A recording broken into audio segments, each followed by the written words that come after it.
রাত 12টা। নীলু পড়ার টেবিলে বসে আছে। বাড়ির সবাই ঘুমিয়ে পড়েছে। জানালার বাইরে অন্ধকার। হঠাৎ করেই টেবিলে ল্যাম্পটি নিভে গেল।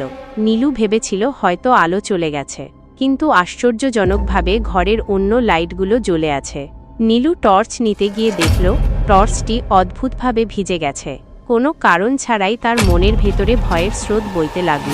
তখনই জানালার কাছে কারো নখের শব্দ শুনতে পেল, যেন কেউ বাইরে থেকে আঁচড় কাটছে। নীলু ধীরে ধীরে জানালার দিকে তাকাল। সেখানে একজোড়া রক্তচক্ষু জ্বলজ্বল করছে, কিন্তু তার চেহারা স্পষ্ট নয়। হঠাৎ সেই ছায়ামূর্তি জানালার কাঁচ ভেঙে ঘরের ভেতর ঢুকে পড়ল। নীলু চিৎকার করতে চাইল, কিন্তু গলা দিয়ে কোনো শব্দ বের হলো না। সেই ছায়ামূর্তিটি ধীরে ধীরে তার দিকে এগিয়ে এলো। হঠাৎ একটা গলা ভেসে এল, তুমি আমায় ডাকলে না, কিন্তু আমি এসেছি।